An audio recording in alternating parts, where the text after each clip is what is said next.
I've just had a great time down here with the Lord and just diving into his word and exploring a passage of scripture, which we're going to do today. But as I wait for you guys to come on, I have a great Tim Keller quote for you. And I just think this speaks such wisdom. It speaks such truth as he usually does. It says, "So be aware that when you go to Jesus for help, you will give to him, and you will get more from him than what you bargained for in most instances." And isn't it true that Jesus always requires more out of us than what we think he's going to require? But he always gives us so much more than what we could even think or imagine or ask for. So I just really like that we need to be aware that, yes, he's going to ask more of us than what we even think we have to give. And yet he's so amazing. He's going to give us so much more than what we could even imagine. So that's a thought for today, a word for today as we start out. Good morning, everyone. All right, let's dive in. We're actually going to take a look at John 9. And as I went through it, I like reading the passages directly. Actually, you know what? I wasn't going to do that, but I was going to give you a Cliff Notes version. But I really think there's just such gold in this as we back up. I think it's going to help actually if we actually read it. So let me just find it here. Here we go. So it helps to get to John 9 instead of John 8. Here we go. All right, you ready? New Living Translation. John 9. As Jesus was walking along, he saw a man who had been blind from birth. "Rabbi," his disciples asked him, "why was this man born blind? Was it because of his own sins or his parents' sins?" "It was not because of his sins or his parents' sins," Jesus answered. "This happened so the power of God could be seen in him. We must quickly carry out the tasks assigned to us by the one who sent us. The night is coming when no one can work, but while I am here in the world, I am the light of the world." Then he spit on the ground, made mud with the saliva, and spread the mud over the blind man's eyes. He told him, "Go and wash yourself in the pool of Siloam." So the man went and washed himself, and he came back seeing. His neighbors and others who knew him as a blind beggar asked each other, "Isn't this the man who used to sit and beg?" Some said he was, but others said, "No, he just looks like him." But the beggar kept saying, "Yes, I'm the same one." And they asked, "Who healed you? What happened?" He told them, "The man you call Jesus made mud and spread it over my eyes and told me, 'Go to the pool of Siloam and wash yourself.' So I went and washed, and now I see." "Where is he now?" they asked. "I don't know," he replied. Then they took the man who had been blind to the Pharisees because it was on the Sabbath that Jesus had made the mud and healed him.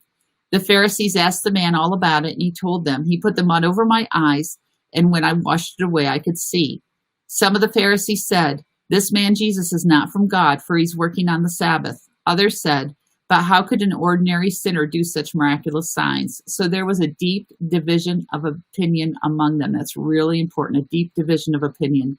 Then the Pharisees again questioned the man who had been blind and demanded, "What's your opinion about the man who healed you?" The man replied, "I think he must be a prophet." The Jewish leaders still refused to believe that the man had been born blind and could now see, so they called in his parents. They asked them, "Is this your son? Was he born blind? If so, how can he now see?" And his parents replied, "We know this is our son and he was born blind, but we don't know how he can see or who healed him. Ask him. He's old enough to speak for himself." His parents said this because they were afraid of the Jewish leaders who had announced that anyone saying Jesus was the Messiah would be expelled from the synagogue. Great support, Mom and Dad, huh? I just sat there going, oh goodness, how often do we do that? That's why they said, "He's old enough, ask him." So for a second time, they called in the man who had been blind and told him, "God should get the glory for this because we know that Jesus is a sinner." "I don't know whether he's a sinner," the man replied, "but I know this, I was blind and now I see." "But what did he do?" they asked. "How did he heal you?" "Look," the man exclaimed, "I told you once. Didn't you listen? Why do you want to hear it again? Do you want to become his disciples too?" Then they cursed him and said, "You are his disciples, but we are the disciples of Moses. We know God spoke to Moses, but we don't even know where this man comes from." "Why, that's very strange," he replied. "He healed my eyes, and yet you don't know where he comes from. We know that God doesn't listen much to sinners, but he's ready to hear those who worship him and do his will. Ever since the world began, no one has been able to open the eyes of someone born blind. If this man were not from God, he couldn't have done it." "You were born a total sinner," they answered. "Are you trying to teach us?" And they threw him out of the synagogue. Okay, so as I was looking at this, I actually began to ask some questions. I started, this all started off with a quote that I read yesterday from somebody. And the guy's name is Seth Godin. And he basically says, when people around you do something that makes no sense or is self-defeating, it might not be because they're stupid. It's more likely that they don't believe what you believe, they don't see what you see, or they don't want what you want. And that's actually what I was thinking of when I jumped into John 9, because I was thinking, how often does Jesus, he meets people. We know he meets people right where they're at. And he's always going to speak the truth. And I'm sure he recognized that, sometimes they don't believe, they don't want. And how often do we fall into that and we don't see? And so the question I began with is, what's blinding me, or what's blinding us? That's a great question we can ask ourselves. What's blinding us, or what's blinding others? And so, again, I love this because in John 9, Jesus sees. You see, Jesus saw this blind man. So he was walking away. The blind man did not perceive that Jesus was there. There's nothing that tells us that the blind man knew that Jesus was passing by. What it does say is that Jesus saw the blind man. So again, just put in that chat, he sees, because that's really important, because he sees the man who had been born blind. And it's interesting because I don't know if the disciples just saw where Jesus was looking, or if they noticed the blind man also, but this engages them in a conversation, and they actually ask Jesus a question, and they want to know why. And so often we want to know the why. That's part of human nature, okay? Just to want to know the whys. And so they're seeking to understand here. And by tradition, by their belief system, this man would have been born blind because either he sinned or his parents sinned. So that's only the two options. Like that's okay, Jesus, is he blind because A, he sinned, or B, because his parents sinned? And Jesus says there's a C. And that C is that neither. He's born blind so that I can be glorified, so that there could be a message sent to the world. And we form whole theologies out of this one passage, okay? All I want to do is take it down. Jesus saw it, the disciples asked questions. Jesus said that that basically the power of God was going to be seen. That's basically what he was saying. And so so then he goes on, and I just found this really interesting because he still hasn't healed the man. I mean, he saw the man. We don't even know if the man's part of this conversation, or if they're just standing off to the side, or even walking closer, having this conversation. But it's so interesting because Jesus goes and he says, we must quickly carry out the task that we've been called to do. So he hasn't healed this man yet. He's just saying to his disciples as they're having this conversation, he's saying, we have a job to do. We have an assignment, and that's to do what we've been called to do, okay? He's calling them into their future. He's calling them into their destiny. He's modeling what it is to walk with God. Okay, so what do they carry? What does Jesus carry? What do we carry? We can heal, set people free, deliver from demons. That's what he was modeling. So he goes, as he says, he answers their why question. He goes on and he says, we must quickly, just say quickly, we must quickly carry out the tasks assigned to us by the one who sent us. We must quickly carry out what God has called us to do. Just say that. I must quickly carry out what I was called to do. Okay, that's absolutely essential. And we have to embrace that, because so often, well, let me pray on it more. Let me think about it more. Let me do this. Let me do this. And yet Jesus right here is saying we have to quickly do what we've called to do. And so then he goes and he bends down and he spits on the ground and he makes the mud and he puts it on the man's eyes and he tells the man specifically where to go wash. Because sometimes with the healing, there's obedience that he has to walk through. And I think this is interesting because we often present it like it was instant. But actually, Jesus goes, spits on the ground, makes the mud, puts it on the man's eyes, and tells him where to go to wash that mud off. And the man had to make the journey while still being blind to get to the pool, to wash the mud off his eyes. And when he washes the mud off, he can see. Okay, he still had to walk out the healing. Do you hear me? It's just really, that's something interesting to think about. That in a moment, Jesus could have said, he could have told those blind eyes to open. But instead, he makes a mud poultice, puts it on the guy's eyes, tells him to go wash someplace. Doesn't tell him who he is. Doesn't give him any information, doesn't tell him he has to be saved first, doesn't tell him he has to believe in him, just says, okay, go wash this mud off. Can you imagine? Can you imagine what this man was thinking? Wow, I've been spit on, I've been hit, I've been whatever, but here this guy just went and put mud on my eyes and tells me to go wash. But there was something within this man. There was something within him that's like, you know what, I'm going to do what I was told to do, because just maybe, I'll be able to see. You see, when we come face to face with Jesus, there's something that rises up. There's a hope that rises up within us, that just maybe there's a shift. Just maybe something's about to change. And so, of course, he comes back seeing, and people began to question. I find it really interesting that as the people saw him, just say they saw, but they began to excuse away the change, thinking maybe it's somebody else. Maybe it just looks like the blind man. How often do we miss what God's doing because we excuse it away? Because we try to find a rational excuse that fits into our culture, that fits into the way we think, the way that we see things, so that we don't really see. All right. And so this is so important, because so then as he's saying, no, it's me. And they're saying, okay, what happened? And now he knows the man they call Jesus took mud and he spread it over my eyes and told me to go and wash. And I went and washed, and now I can see. But he doesn't know where Jesus is, because of course the people want to go find Jesus and they want to question him. So what do the people do? They run to the religious rulers, because the religious rulers should know everything. But yet the Pharisees right away are going to say that this man, Jesus, there's so much jealousy, there's so much division there, that they say he can't because he healed on the Sabbath. How dare he set someone free on the Sabbath? And we see that accusation weaving in and out through all of Jesus's ministries. But what I found interesting is this in verse 16, it actually says that this conversation right here, because he healed on the Sabbath, is it Jesus? Is he from God? Actually caused a deep division among the religious leaders. Okay.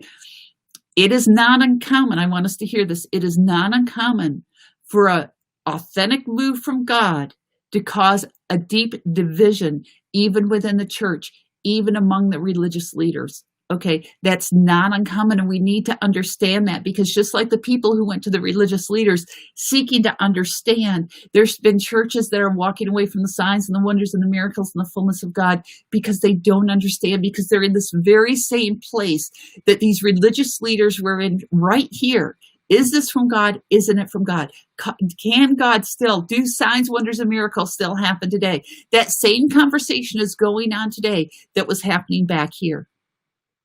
And so, I think it's real interesting in the New Living. Then they say to this man, well, what's your opinion of this man who healed you? What a question.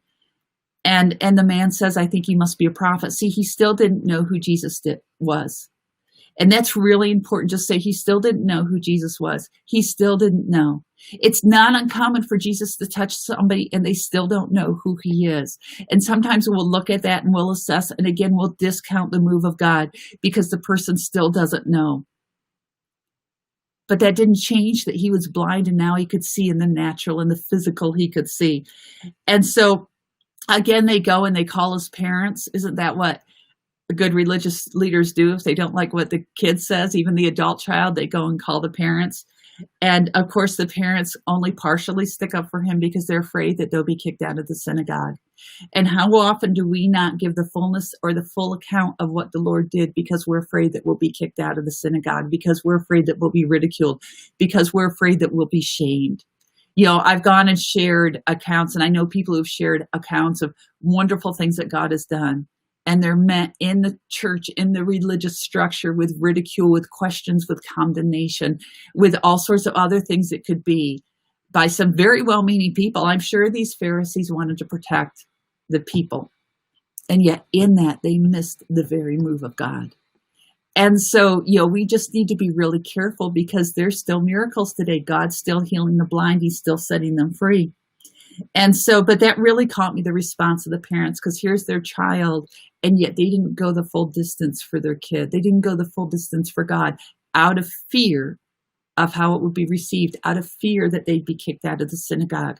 Some of us are in churches where we're keeping quiet out of fear that what we have to say or what we've seen or what we believe God will do or what scripture says won't be received. And so we're only going part of the way. Whereas right now there's a call to go the whole way, to stand on the faithfulness and the fullness of God, to share the experiences of what he's done, to share where you've seen healings, where you prayed for somebody and they've been healed. Some of you have actually been healed yourselves and you're not sharing it because it won't be received where you're at. And that fear of man and that division and that wanting to belong is all actually covering up what God's done. And you'll see this man, when the Pharisees came back and they questioned him again, and he said, wait a minute, what are you doing? I'm not changing my story. This is what happened. This is what happened right here. And you know what they did? He was cursed by the religious leaders and he was kicked out of the synagogue because he had been healed by the living God. But what I love about Jesus is when he found out what had happened, when he found out the ridicule, when he found out that this man who he had healed, who could now see, had actually been kicked out of the synagogue. Think of the everything going on with this man, all the questions, and yet this to be kicked out of the synagogue. Okay, to be kicked out of a Jewish synagogue, it wasn't like you could just go down the street and change your denomination and find a different church that'll let you in the door or decide not to tell them. It was a big deal. And Jesus goes, oh, let me back up. I don't think we realize the big deal it is, because if we get kicked out of our church or if we don't like our church, we just go to the next church down the road, okay? This was a big deal. He was shamed. He was kicked out. He was rejected by the Jewish synagogue. A big deal.